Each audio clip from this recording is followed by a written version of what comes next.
नमस्कार मित्रांनो आणि मैत्रिणींनो, या व्हिडिओमध्ये आपण भात बियाणे निवड व उगवण क्षमता तपासणी या अत्यंत महत्त्वाच्या गोष्टीविषयी जाणून घेणार आहोत. मित्रांनो, कोणताही चित्रपट यशस्वी म्हणजे सुपरहिट होईल की नाही हे कशावर ठरतं? ॲक्टर, डायरेक्टर, म्युझिक, लोकेशन हे सर्व तर महत्त्वाचे आहेतच, परंतु या सर्वापेक्षा जास्त महत्त्वाची असते ती फिल्मची पटकथा म्हणजेच स्क्रिप्ट.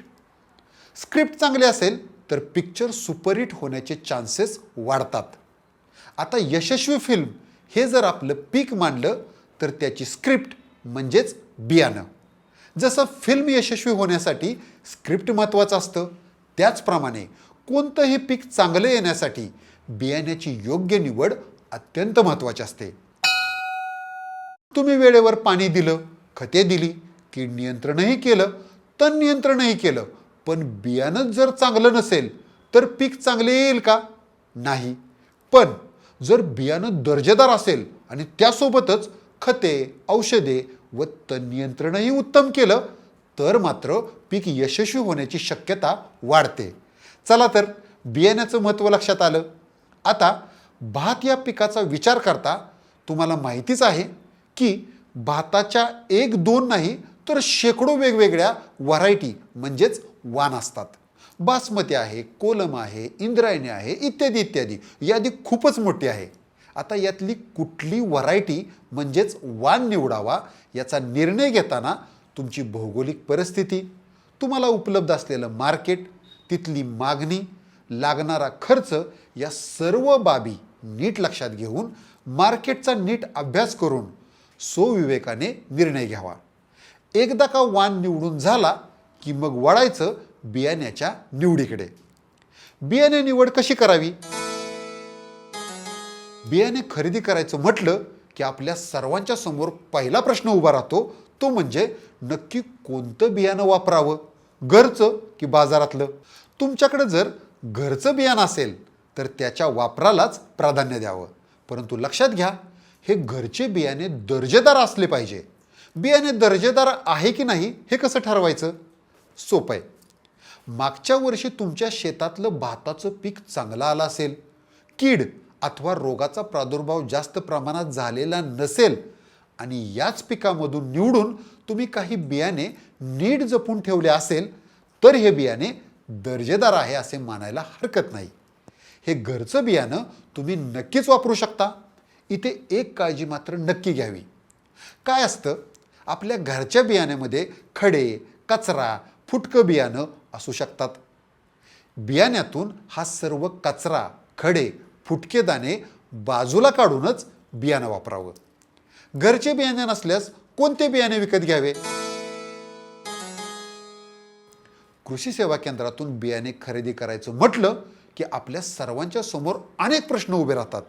नक्की कोणतं बियाणं खरेदी करावं, त्याची किंमत किती असेल आणि खरेदी केलेलं बियाणं उगवेल का? बरोबर ना? मित्रांनो, प्रथम लक्षात घ्या, भाताच्या एकाच जातीचे साधारण 3 प्रकारचे बियाणे कृषी सेवा केंद्रात उपलब्ध असतं. पहिलं असतं सुट्टं बियाणं, दुसरं असतं सत्यतादर्शक बियाणं म्हणजेच ट्रूथफुल सीड्स, तिसरं असतं प्रमाणित बियाणं म्हणजे सर्टिफाईड सीड. आता तुम्ही म्हणाल, ही काय भलती नावं सांगताय राव, ही बियाणे ओळखायची कशी? चला समजून घेऊया. यापैकी सुट्टे बियाणे हे पोत्यात भरून ठेवलेलं असतं. हे बियाणं ना कुठल्या कंपनीचं असतं ना त्याला कोणी प्रमाणित केलेलं असतं. हे बियाणं दुकानदार त्याच्या पोत्यातून काढतो आणि आपल्या पोत्यात टाकून देतो. सुट्टे बियाणे सर्वात स्वस्त असतं आणि दुकानदार या बियाण्याची कुठलीही पावती देत नाही, कारण हे बियाणं उगवेल की नाही हे त्यालाही ठाऊक नसतं. त्यामुळे कृपया सुट्टं बियाणं अजिबात घेऊ नये. दुसरं बियाणं सत्यतादर्शक बियाणं. याचं पॅकिंग एकदम चकाचक केलेलं असतं. हे बियाणं सुट्ट्या बियाण्यापेक्षा थोडं महाग असतं. हे बियाणं बियाणे बनवणाऱ्या कंपनीने प्रमाणित केलेलं असतं, परंतु शासन प्रमाणित नसतं. त्यामुळे हे बियाणं कंपनीच्या विश्वासार्हतेवर तुम्ही खरेदी करू शकता. तिसरं बियाणं म्हणजेच प्रमाणित बियाणं. हे सत्यतादर्शक बियाण्यापेक्षा थोडं महाग असतं. हे बियाणं कंपनीनं तर प्रमाणित केलेलं असतंच, शिवाय शासनाच्या बीज प्रमाणीकरण यंत्रणेकडूनही प्रमाणित केलेलं असतं. हे बियाणं ओळखण्याची खूण म्हणजे त्याच्या तोंडाला निळ्या रंगाचा टॅग असतो. टॅगवर सर्टिफाईड सीड्स म्हणजेच प्रमाणित बियाणं असं लिहिलेलं असतं. शक्यतोवर भाताचे प्रमाणित बियाणेच खरेदी करायला प्राधान्य द्यावं. चला आता पुढे जाऊया. बियाणे निवडताना विचारात घ्यावयाचे महत्त्वाचे मुद्दे. मित्रांनो, आज वेगवेगळ्या कंपन्यांचं बियाणं बाजारात उपलब्ध आहे. या कंपन्यांच्या जाहिरातींना बळी न पडता खालील काही गोष्टी लक्षात घेऊनच आपण बियाण्याची निवड करावी. नंबर 1, आपल्या भागामध्ये शिफारशीत असलेलं व उत्पादनात सरस असणारे सुधारित किंवा संकरित वाण निवडावेत. नंबर 2, किडी व रोगांना सहनशील किंवा प्रतिकारक असे वाण निवडावेत. नंबर 3, हंगामनिहाय विद्यापीठाने शिफारस केलेलेच वाण वापरावेत. मित्रांनो, वाणाची निवड करताना हंगामात होणाऱ्या पाण्याच्या उपलब्धतेनुसार, पिकांच्या कालावधीनुसार खालीलपैकी एक वाण तुम्ही निवडू शकता. पहिल्या चार्टमध्ये हळवे वाण आहेत, जे 120 दिवसापेक्षा कमी कालावधीत तयार होतात.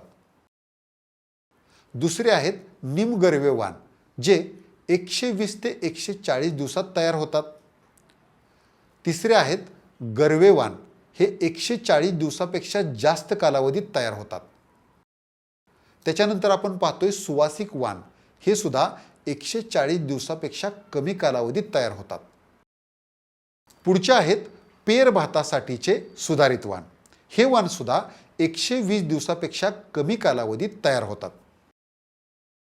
आणि यानंतर शेवटी आहेत संकरित वाण.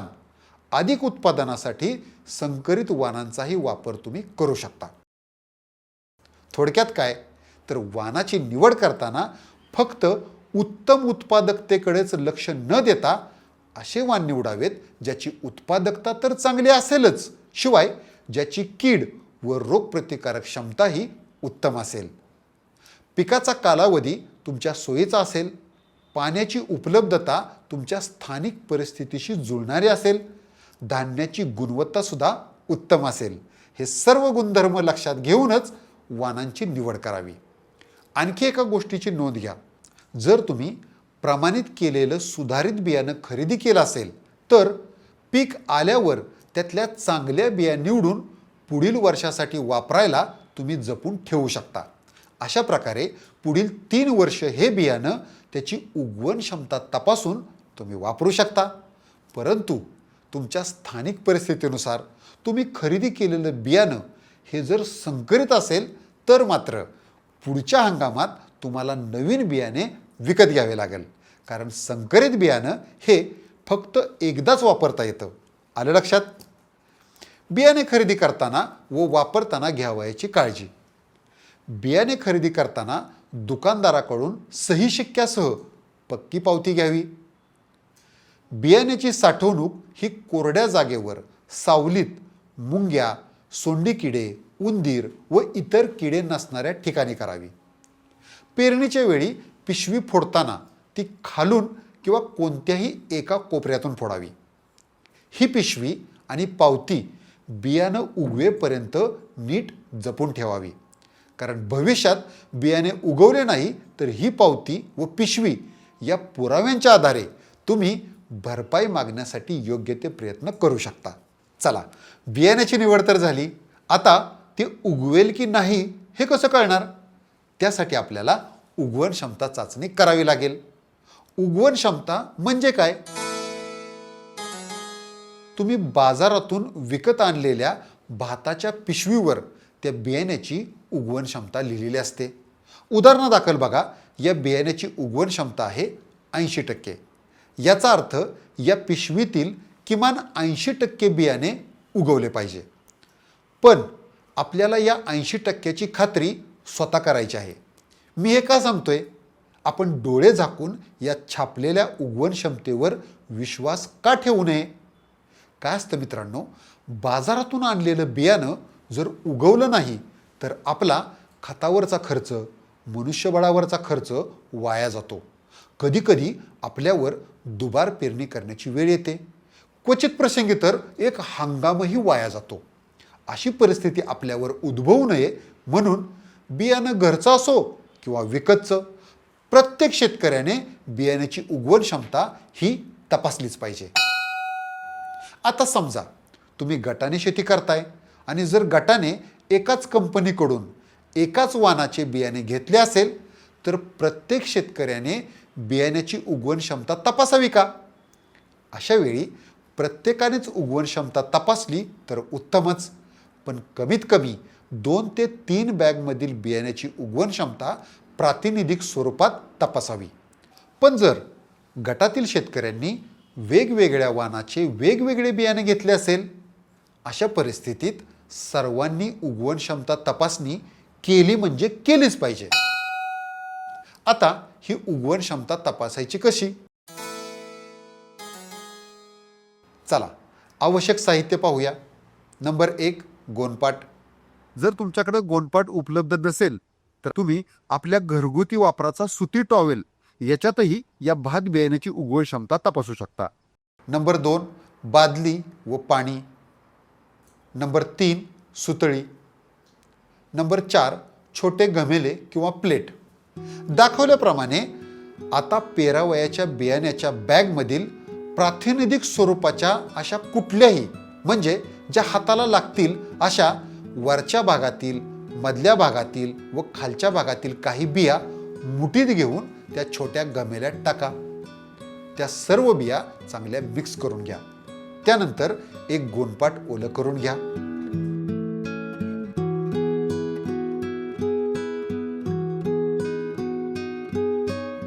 यानंतर छोट्या गमेल्यातील 100 बिया निवडून त्या गोणपाटावर दाखवल्याप्रमाणे 10 बियांच्या 10 ओळी म्हणजेच एकूण 100 बिया एकमेकापासून समान अंतरावर ठेवून द्या.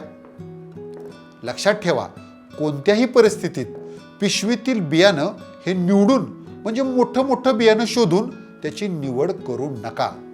रँडमली म्हणजे पिशवीत हात घालून त्यातली कोणत्याही हाताला लागतील त्या वेगवेगळ्या ठिकाणच्या 100 बिया निवडा. एकदा बिया गोणपाटावर समान अंतरावर ठेवून झाल्या की त्यावर दुसरं गोणपाट ओलं करून झाकून टाका.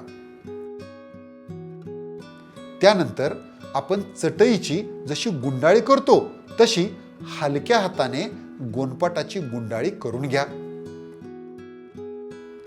ती गुंडाळी 3 ते 4 ठिकाणी सुतळीच्या साहाय्याने हलकीच बांधून घ्या आणि तशीच अंधाराच्या ठिकाणी सावलीत ठेवून द्या. ओलावा टिकून राहण्यासाठी त्यावर गरजेनुसार हलकेच पाणी शिंपडून गोणपाट पुढील 8 दिवसासाठी ओले ठेवा. आता आपण 8 दिवसांनी बघूया आपल्या बियाण्याची उगवण क्षमता किती आहे ते. मित्रांनो, उगवण क्षमता चाचणी करण्यासाठी आपण 8 दिवसापूर्वी भाताचे बियाणे ओल्या गोणपाटामध्ये गुंडाळून ठेवले होते. आता वेळ आली आहे आपल्या चाचणीचा निकाल पाहण्याची.